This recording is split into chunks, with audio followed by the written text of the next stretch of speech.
Heat up your frozen dinners, grab your TV tray, and settle in for another episode of the Plus Platoon, your podcast for all things Disney Plus, brought to you by Disney Plus fans. Watch along with us every week as we cover all the new, the old, the good, and the bad on Disney Plus. So put down that remote, don't touch that dial, and welcome your fabulous Plus Platoon host. Hey everyone, welcome to the Plus Platoon. We're a Disney Plus fan podcast that gives honest, spoiler-filled reviews of movies and shows on Disney Plus. We'll look at new releases, coming attractions, and we'll even go back into the vault to revisit some of the classic Disney that's on the platform. Make sure you're subscribed and you will never miss a moment. I'm going to bring in Pete. Pete, good to see you this evening. Hey Derek, how are you doing? It's the end of September and it's, life as a teacher. So the honeymoon period is definitely over on digging into the meat of the long haul. Well, and this is the long haul because between Labor Day and the end of the 9 weeks is all 5-day weeks, and that's the longest stretch of the entire school year. Yeah, I get it. So, yeah. And also jumping into that stretch is Steve. Steve, how you doing? I'm hanging in there. I like talking about that long stretch. It's like the roller coaster going up very slowly. Click, click, click. Yeah. and trust me, there's multiple lift hills. Yes. So, but I'm glad to be here. Yeah. Guys, if you have not already, please like, subscribe, share. We got some fun shows coming up and looking at shows that tie into new releases, diving back into the vault for some shows that may or may not actually hold up, and then got some other ideas coming up, maybe even a trivia night soon. Ooh, I like trivia. But this week we looked at the new Pixar movie Elio. Elio follows the story of a young boy who has lost his parents because it's Pixar, and is living with his aunt, and they aren't getting along. Aunt works with Space Command or NASA or Space Force. We're not really sure who she works for. SETI, maybe? Military? No, SETI is like the search. I know, but she's military. Oh, she's colonel. Yeah. Or major or something like that. Yeah. So didn't it say Star Force somewhere in the movie? I don't like this the Force Star Force Base or something. Yeah, I don't know. Yeah. Anyway. But he is obsessed with aliens and getting abducted by aliens because he has no friends and does not get along with anybody on Earth, including his aunt, who he is convinced does not want him. He gets abducted by aliens and tries to pass off that he is the leader of Earth. Bloat shows up. No, sorry, it's Hook Hand. No, sorry, the bad guy alien that is kind of a Zurg knockoff, realistically, is voiced by Brad Garrett, thus the bloat and the other jokes. But he wants to basically be involved in this. Yeah, there's collective. There's this collective of peaceful aliens that somehow there's only one of each alien, which always amazes me that but they're the ambassadors from their country type thing. Oh, is that okay? Yeah, I guess that makes sense. Or their planet, yeah. Yeah. And he wants to take over, but he's basically a warlord. And Elio says, yeah, I'll talk to him and stop him. And he goes and meets his son, who does not want to be a warlord. And the son and Elio become really good friends.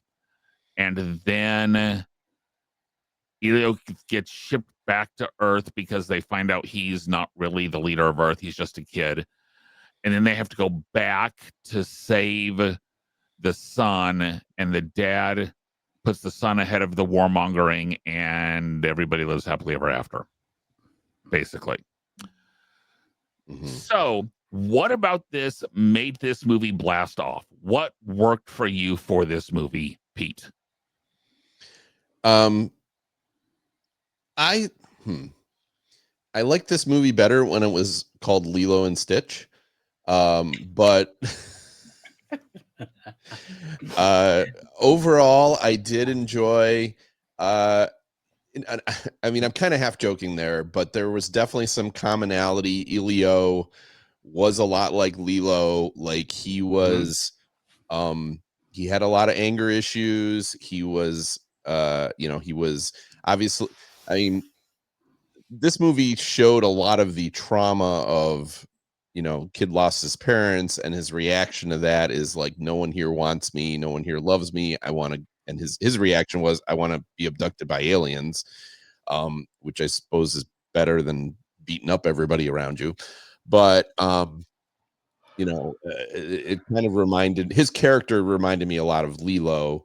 And then like he meets an alien and they become friends. So there were some parallels, but it wasn't that story, it was a different story.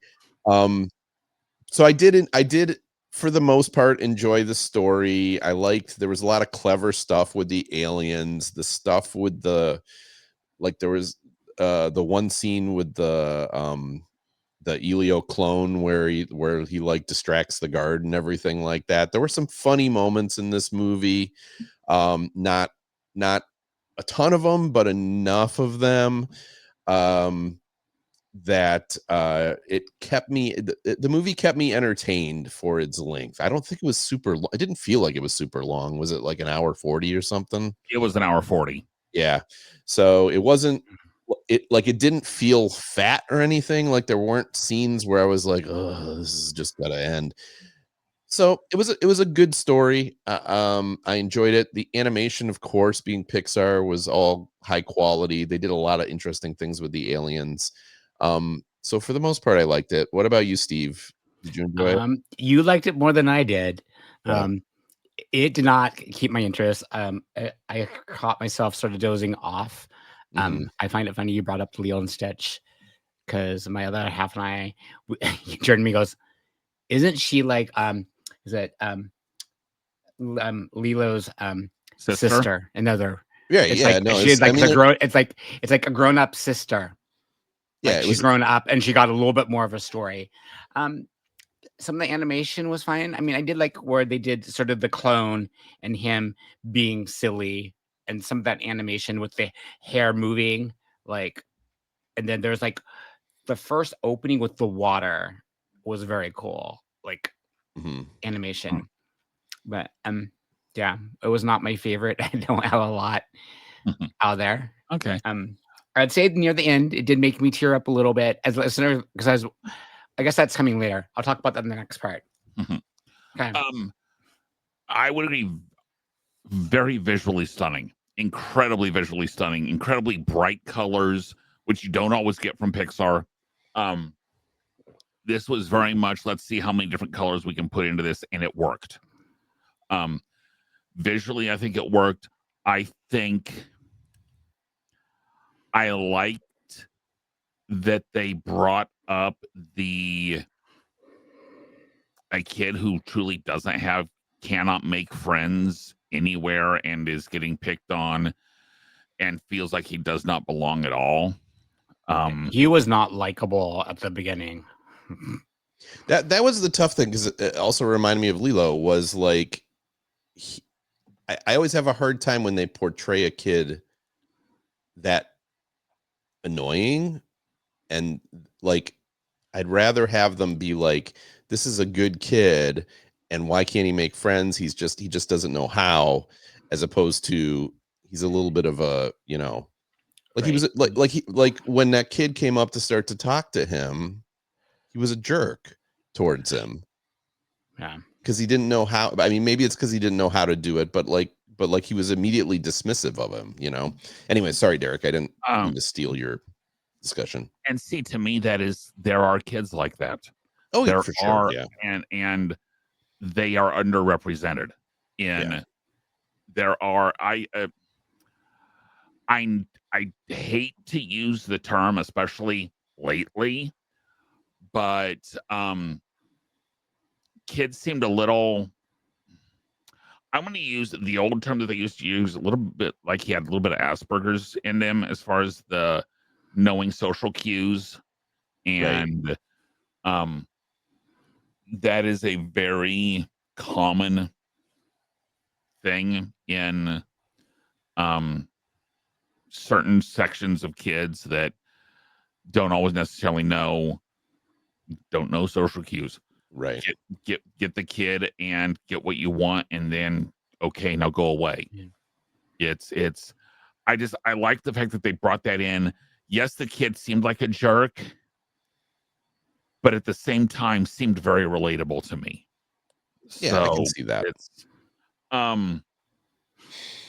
It's very much, I don't know. I like that they hit some things that you don't normally hit. So, But I mean, he could be unlikable. I mean, it was almost like, because I know those kids, yeah. but because he was just being mean. It wasn't that he didn't understand. There's parts where he was being mean to his aunt. He was mean to that kid.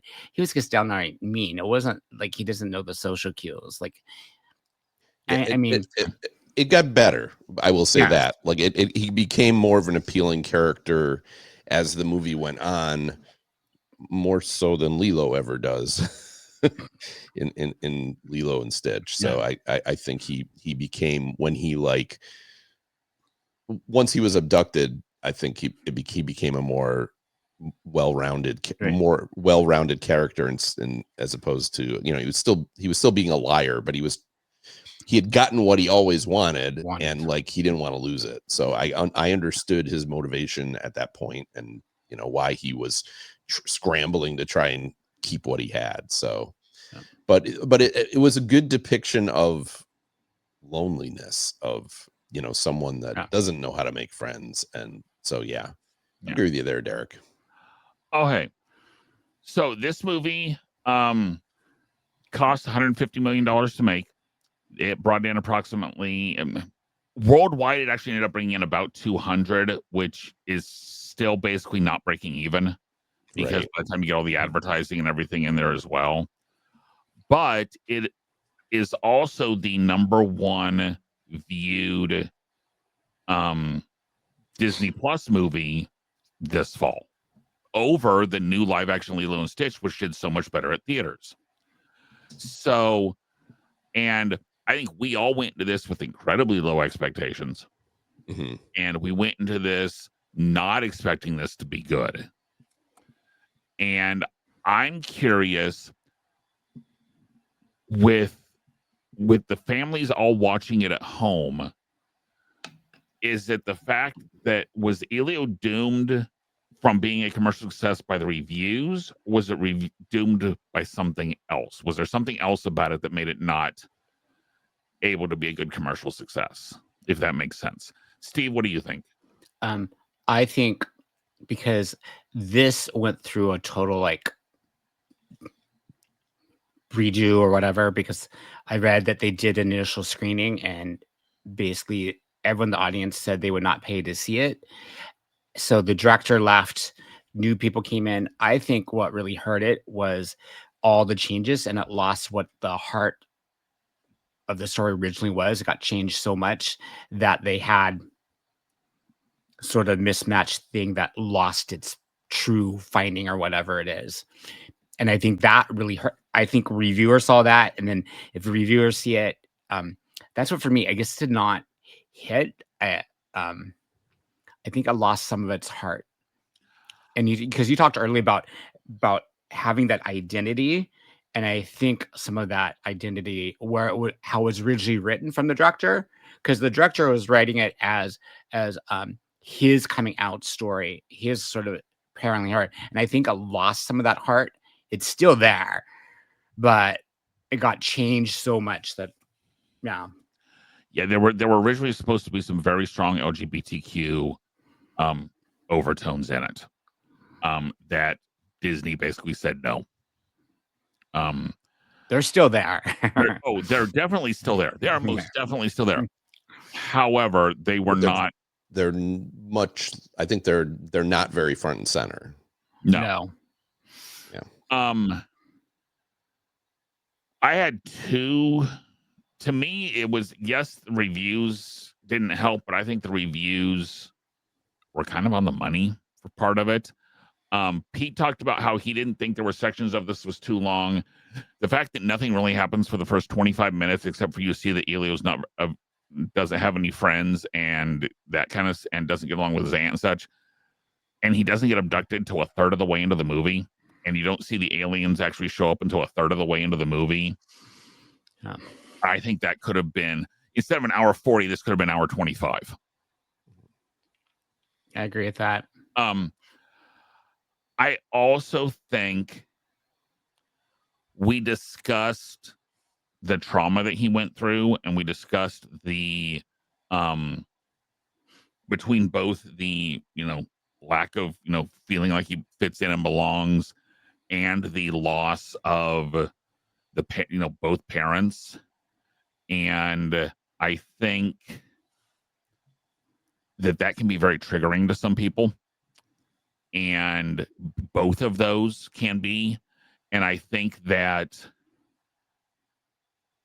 the people who have those issues and have issues with that kind of stuff can be very turned off, and can therefore look at this and say there's nothing good about it, so please, and you shouldn't go see it because it bothered me so much. Like, does that kind of make sense as far as what I'm trying to say?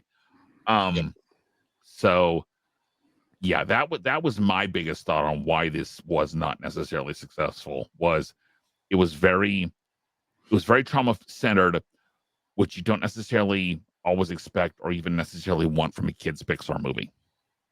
So, Pete, why do you think this wasn't that great or successful? So the reviews definitely didn't help it. It never helps a movie to have negative reviews, but I never want to wholly blame that, because there's some terrible movies that are terribly reviewed and still end up quite successful.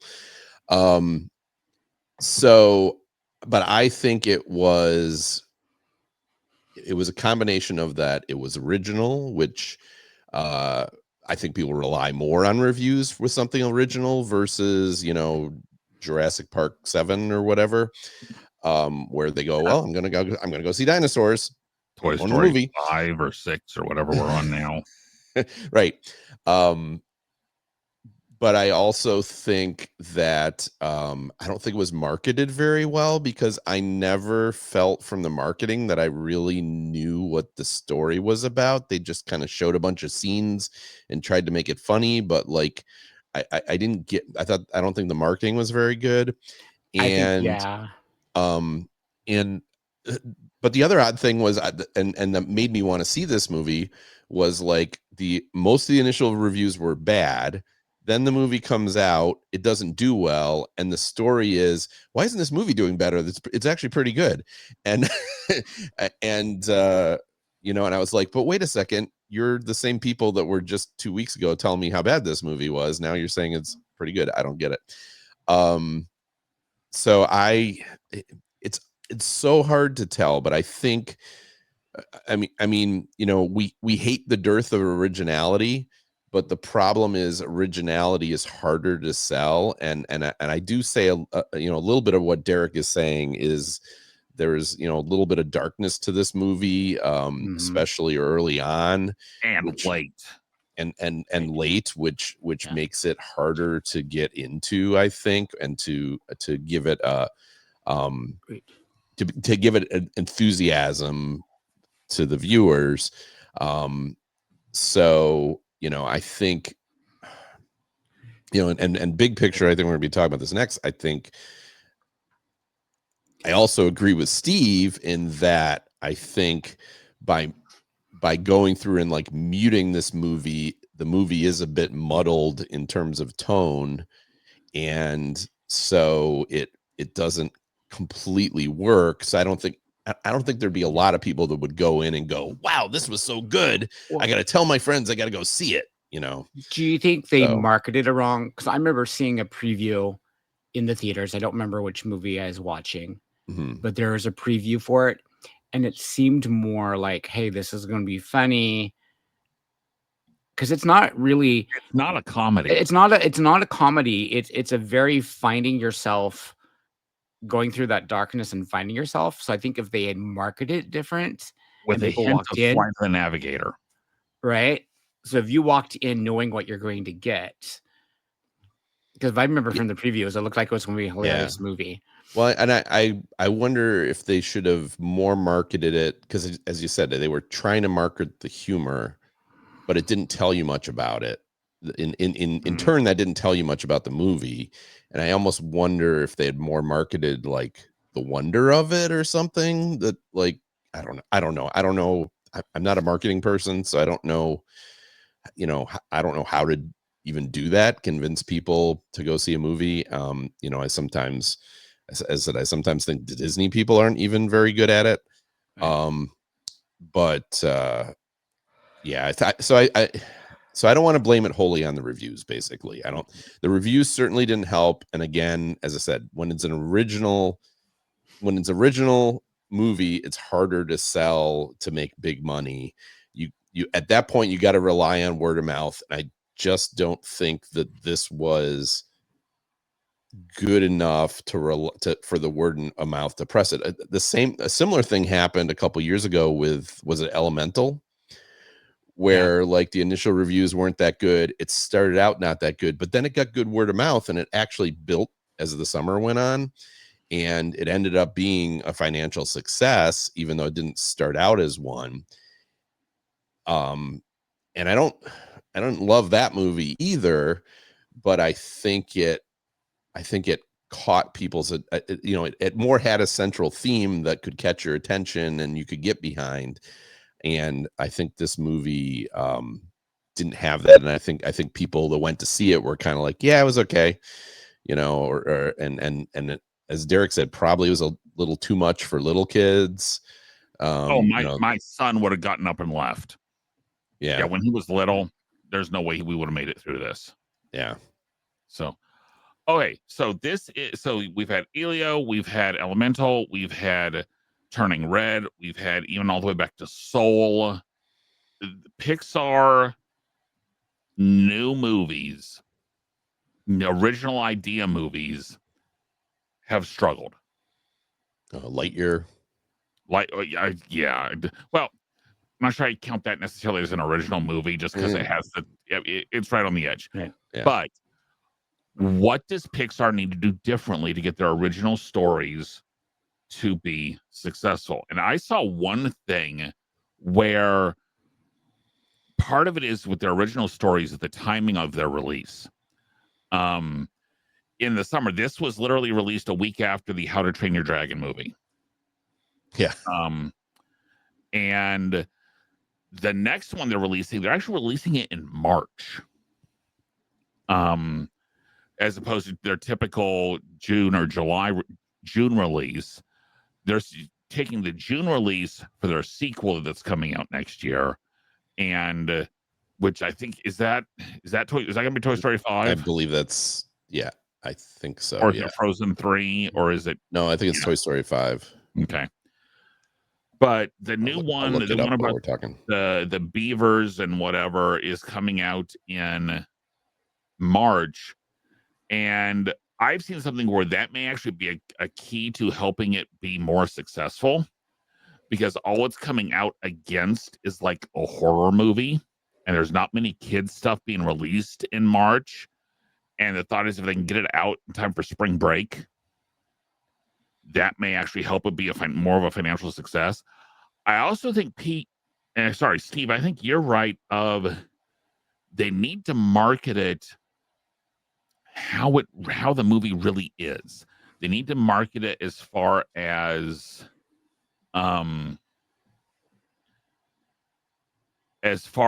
like, I'm hoping we've seen the teaser trailers for the new one that's coming out with basically the talking animals, and they are definitely advertising as a comedy.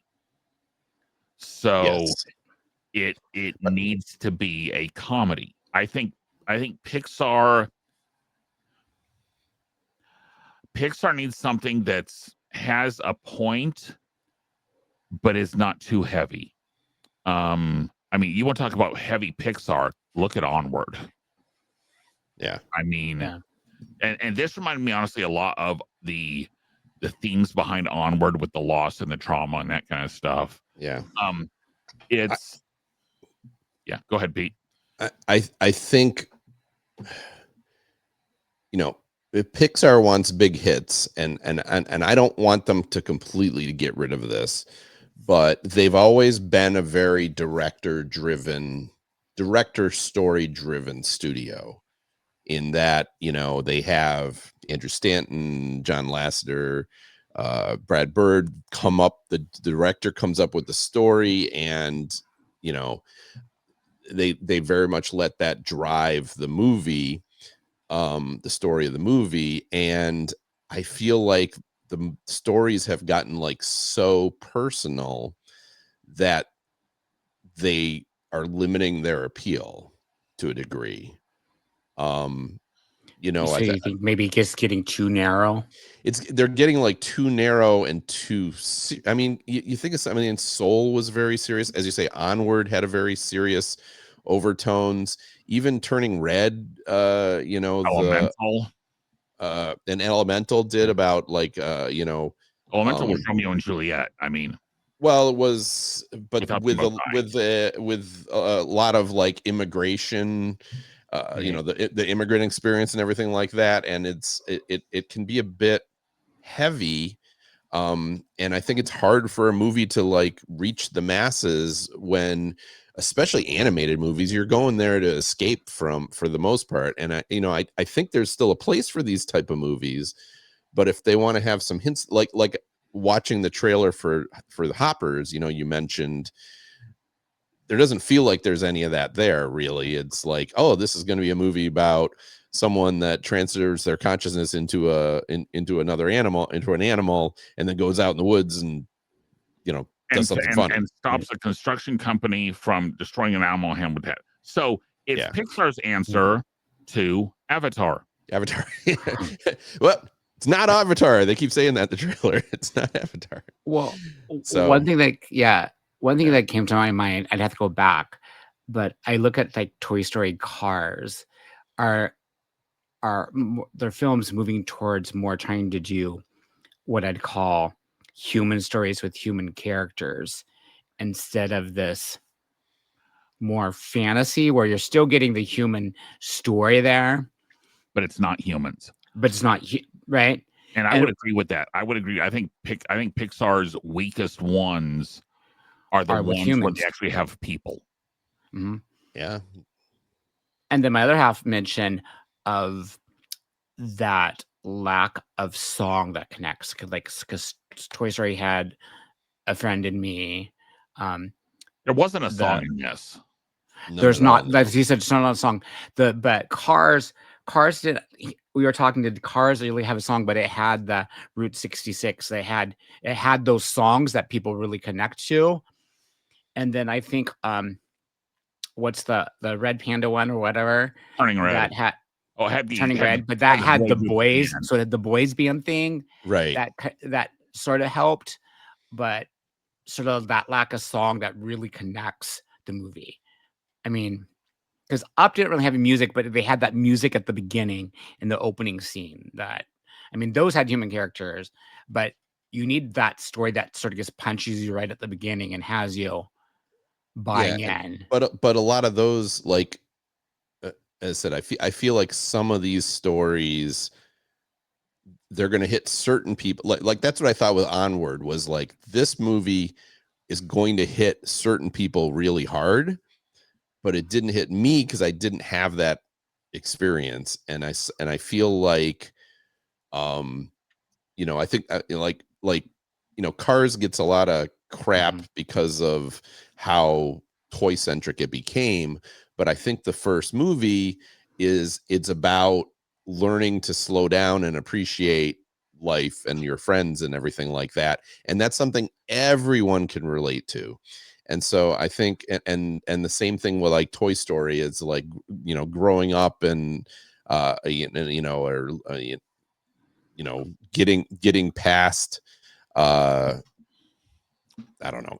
I'm not describing it well. Right. But you know what I'm saying? Like something that's relatable to everybody, whereas Right. some of these movies are very specific because they're clearly coming from the director's experiences, and they're trying to make this a universal story, but I They're think very niche. a lot of times they feel, even like I loved Luca myself. I loved that movie, but even that story felt very much like someone is telling a story very specific to them, and like you relate to it or you don't. Did you notice that the girl from Italy in this, who was on the broadcast, was the girl from Luca? No, I I did not didn't. pick up on that. I didn't pick that up. Oh, And that's a nice connection. And let's face it, Elio looked like the people in this looked like they were the people from Luca. Well, this is another complaint. Pixar has gotten, I feel like their humans have gotten to all look the same every movie. Yeah. I wish they would. The only exception to that is the Toy Story universe. Well, like I think Incredibles, there was a certain style to the characters, and I think of recent, they're kind of all blobby Luca feel, blobby round Pixar people with big eyes. Well, that's normal. That's all animation. Yeah. And I got to tell you something. If you ever see like animation where they make the eyes the actual size compared to the head of a they human, look tiny. It's really weird looking. One thought about Pixar. So you have Cars. You've got the two that come to mind: Cars and Bugs Life. Were takeoffs of movies that had been done. They were Doc Hollywood and the Magnificent Seven. Yeah. So, which they haven't. Those were both incredibly successful movies, incredibly well reviewed, incredibly watched, commercially successful. Find something like that again that you could go back and do. I mean, and you're going to ask me to give an example, and I can't right now. But it's just, yeah. But I guess that would be my advice to Pixar, though, would be like, okay, personal stories, but maybe not so personal, and finding a way to make a story relatable to everybody, as opposed to more of a focus on a certain. And then ask I don't even want to say a demographic, because like lonely children with traumatic childhoods, that's not a demographic, right? I know. So. And then come up with a story, and then get a focus group of like 8 and 9-year-olds and ask if they understand the story and if they like the story. Yeah. Because but even like, did you guys see Wild Robot? No. I've not seen that yet. Wonderful movie, but like it had serious parts to it for sure. It was not pure like comedy, but it still had it had a more pun not intended, it had a more universal feel to it than these movies do. They, as I said, I just it comes back to thinking of Onward. It's like, I can see where this movie would hit certain people. Yeah, I can't watch it. Right. So this movie would, but you can't watch it because it hits you too hard. Right. It didn't hit me at all. So, and like, I didn't like the movie. So, that to me was a perfect example of, they're reaching for a certain feel, but it didn't feel universal. Whereas I think like a movie like Up, where it's like the idea of like losing a loved one and then having to like get past that or whatever. I don't know. It's the way they did it Up worked much better as something that everybody could feel versus this movie. Because it was a similar theme, right? I guess, except the Up one was more about getting older and that, but the same guy voiced Doug that voiced the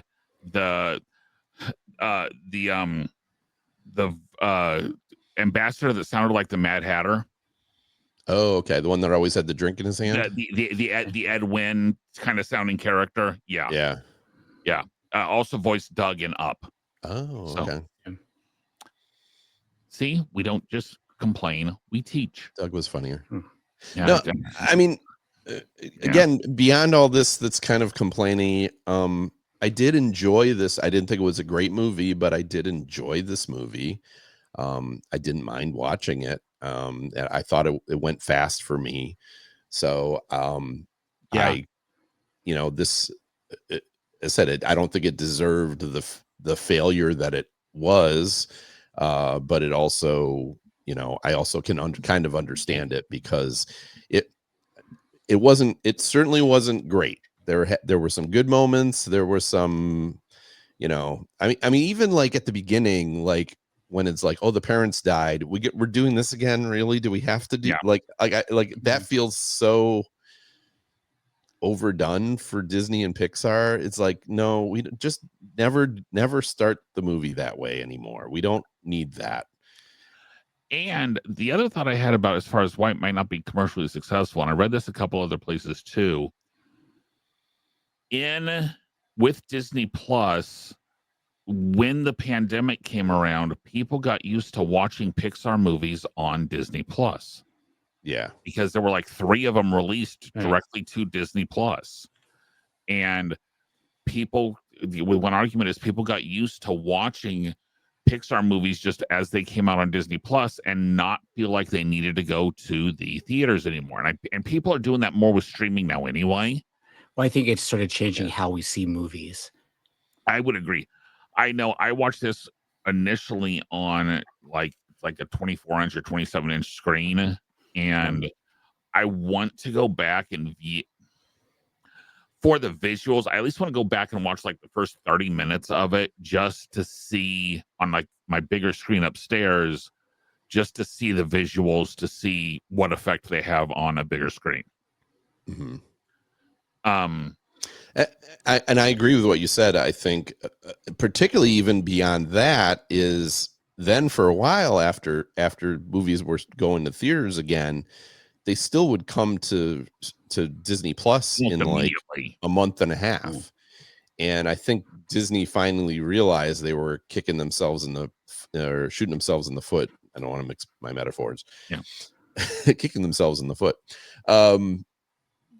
So I think that they have now stopped that and are now looking at a more of a 3 to 4 month window, which is more when if you look before streaming and we would rent movies, it was about 3 to 4 months before you could easily rent a movie at Blockbuster or online or anything like that. So I mean, but yeah, I think that's definitely part of it.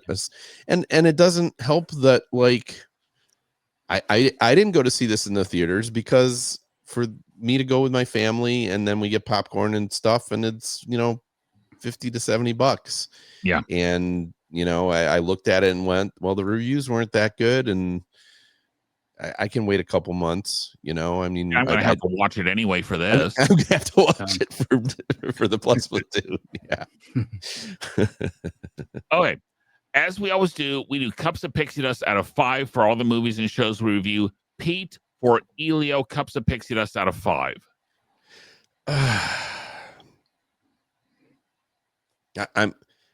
I try not to do this, but I am between a 2.5 and a 3. But since I tend to go on the high end of what I consider, I am going to give this one a 3 because I would watch this. I would watch this again, and I think if I watch it again in the future, then I'll be able to tell where I would put it more. But for now, I'm going to give it a 3. I think it's. I think it's enjoyable. I think if you put this on for your kid, they might be bored by parts of it, but there's parts of it that are very exciting too. So once you get, as you say, once you get past that 20 minutes at the beginning, I think there's parts of it that kids would really enjoy. I kind of agree with, now that I'm thinking about it, Derek, I agree with you. They needed to get the space faster. Mm-hmm. Yeah. So anyways, I'm going to give it a 3 out of 5. And I'm between 2 and a 2.5. Like, I have to go with the 2. I mean, it had heart there. I liked the message, but I think for me, it was just the story was mumbled. I think it lost whatever it wanted to tell us. So I have to go with the 2. And I'm torn on this one because as I was watching, I thought, this isn't too bad, but some of the issues that I brought up have since I watched it this evening. I finished it about 2 hours or so, 2.5 hours before we started taping, and the closer I got to taping, the more all of a sudden those issues started bothering me.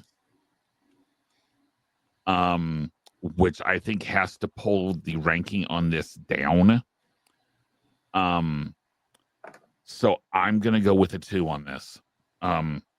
Just because I think there are parts of it I would definitely go back and watch, like basically anything in space until basically this part where he gets to space until he's basically admits he's wrong and gets kicked out.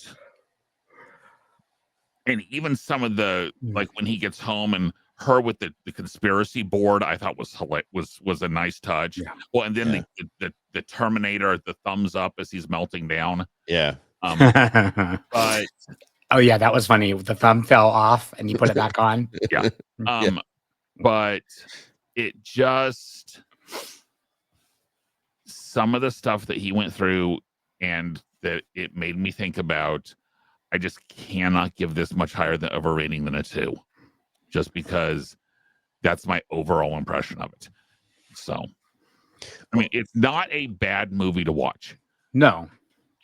I do have to comment, like, the stuff with the clone, like as she's figuring out with the clone, like some really clever use of horror movie cliches. Oh yes. Without it being a horror movie, but like doing the things that you would do in a horror movie, but then turning it into a joke. I said that was probably my favorite bits of the movie. I agree with that. Yeah. I did not find any Disney Plus news this week. There's some Disney theatrical news. New Zootopia 2 trailer has come out. A couple other announcements along that way. A new teaser picture for Avengers Doomsday came out today, which is I've heard some interesting things about the plot potentials in that, and the picture today kind of leads into that a little bit. I don't want to get into that in case people are trying to avoid all spoilers, but there's some interesting things going with the plot, which if that's the case, Kate and Sam will never let me hear the end of it. But so no Disney Plus news, but next week with Tron Ares coming out, because apparently that's the sign that the wheel is in as it goes across the sky. We'll be watching Tron Legacy. Tron Legacy is the second one. I don't want to call it a reboot because it still uses some of the same characters, but that one is definitely a sequel to the first one, right? Because it's and I will say I have not seen it. I saw it. So I'm not sure if I'm allowed to talk about it in this episode. I never really saw Tron as a kid, or I don't remember seeing it. And but I thought this was one where the marketing to me really worked. And then I remember going to see it in the theaters and being super excited about it. And then I didn't like it very much. So I'm curious, and I haven't seen it since. So I'm actually curious because this was like 10 years ago, maybe more. This movie, when was this movie? 2012. Tron Legacy. Yeah. It was 2010. It's been 15 years. Yeah, it was a while ago, and as I said, I remember being disappointed. Okay. So I'm curious to rewatch it with much lower expectations, because I went into it really excited for it, and now I'm going into it hoping that it's better than I remember. But if nothing else, great Daft Punk score in that movie. Right. That the score to that movie is fantastic. So if nothing else, if people watch things before they listen to us talk about it, you're going to enjoy the music, I think. Okay. And, it'll hopefully, the visuals should help make the ride make more sense at Magic Kingdom too. No. Okay, fair enough. But if you've got suggestions of what you want us to watch, we've got some openings in November, December, and especially once we get into our next season. Email us at plusplatoon@gmail.com. Send us a message on YouTube, Facebook, Twitter, Instagram, anywhere you want to send us messages. We will see them all and answer them all. We have new episodes every week on YouTube and all the major podcasting services. For Pete and Steve, Gina in the background, Kate and Absentia, we will see everyone next week with Tron Legacy. Bye, guys. Bye.